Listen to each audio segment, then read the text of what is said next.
Here in the U.S., we like to report on real news. Last week, a woman in Oklahoma City, Oklahoma, got herself into some trouble with law enforcement when she violated salad bar etiquette and used her bare hand as a scoop. And it was at the salad bar of an Italian restaurant. Lindsay Williams was eating at Mazio's Pizza when she decided she didn't have the patience for those dumb plastic tongs that only pick up like 2 pieces of lettuce at a time. But fortunately, an off-duty cop was nearby. The cop notified restaurant staff of the gross incident, and they replaced the tainted lettuce. But it gets even more exciting. Williams decided that she wanted more salad and went over to the salad bar and did it again. Having enough of this ridiculousness, the off-duty cop approached Williams complaining, and Williams punched the cop in the face. Here to tell her war story is the off-duty cop, Adebola Atuka.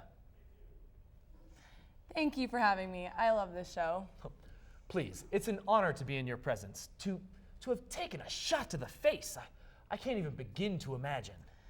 Well, it was all in the name of salad, Tim. I'm sure you understand. If it had been cauliflower, you'd do the same. No doubt in my mind. So, Adebola, what was the whole experience like? I had just gotten off work and I just really wanted to get my Caesar on. So I take my kids out for a nice evening at Mazio's and I walk up to the salad bar and see a woman scooping lettuce with her bare hands. Not on my watch, Tim, not on my watch. Of course. I politely asked the staff to replace the salad, which they did, and then this lady gets up and does it again. She was really testing my patience, Tim. I mean, she hadn't even cleaned under her nails. The horror. So I did what had to be done. I asked her to stop. And she responded by punching me in the face. Well, all I have to say is thank you for your dedication to protecting our nation's vegetables. Not all heroes wear capes, my friends. Anyway, here's Jordan with entertainment and hopefully some more exciting news. All right, so you remember that Batman versus Superman movie that came out a few weeks ago, and it was pretty much only nerds who liked the Batman in this movie, and everyone else thought it was pretty bad. Well, apparently Ben Affleck has a really big leather fetish, so much so that he's directing the next Batman movie while also starring in the movie. I don't think anyone had the heart to tell him that the reason that this DC movie was a bust was because of him. Last week, a thief broke into a Five Guys restaurant and was appropriately nicknamed the Hamburglar. The actual Hamburglar is suing the news company that gave the thief this name, saying that it was slanderous and that the real Hamburglar has never actually stolen anything. How dare they? Paul Ryan released a statement that he is officially not running for president. Oh sure, we all believe you this time, Paul. I think we might be getting into a little bit of a boy who cried wolf situation. Most people only announce that they are running for president once, maybe twice if it's for a different election, but not you, Paul. No, Paul. You've played freaking jump rope with the presidential race. I'll believe that you are or aren't running when I see the ballot myself.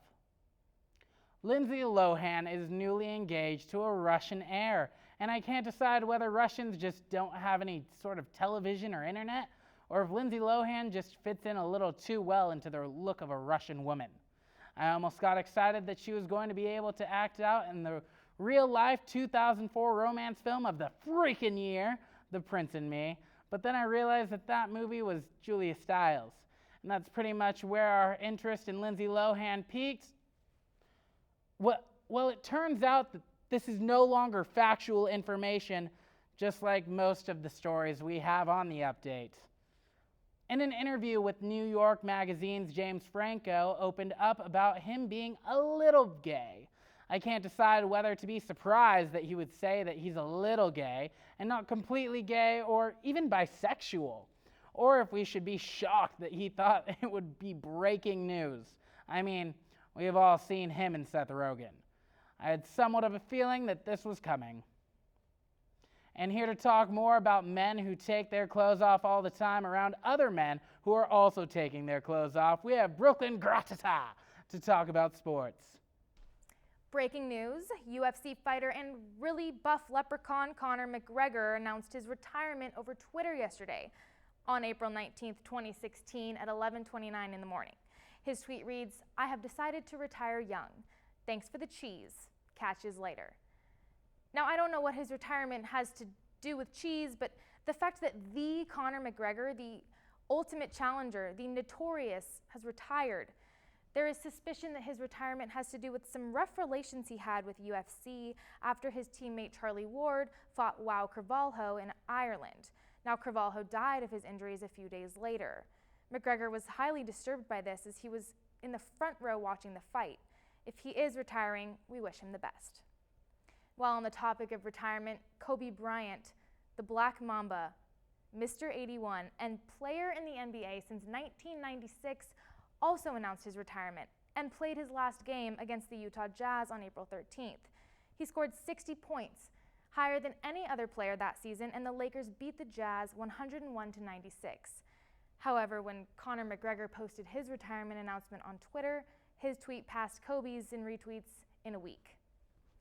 Busch Stadium, home of the St. Louis Cardinals, is changing their long-standing obscene clothing policy after Cubs fans wore shirts that say, "Try not to suck" at one of the games against St. Louis. Now, the term "try not to suck" was not against the Cardinals. In fact, it was a motivational statement created by the Cubs coach when the team had high expectations. This policy change is based on the fact that over time, the use and meanings of certain words change. Suck is really no longer considered an offensive word, but fuck, shit, and asshole still are, as you could probably tell. For One Last Time for Sports, I'm Brookelynn Graditi. Thanks, Brookelynn. See, now is when we're supposed to tell them it's the last episode. All right, whatever.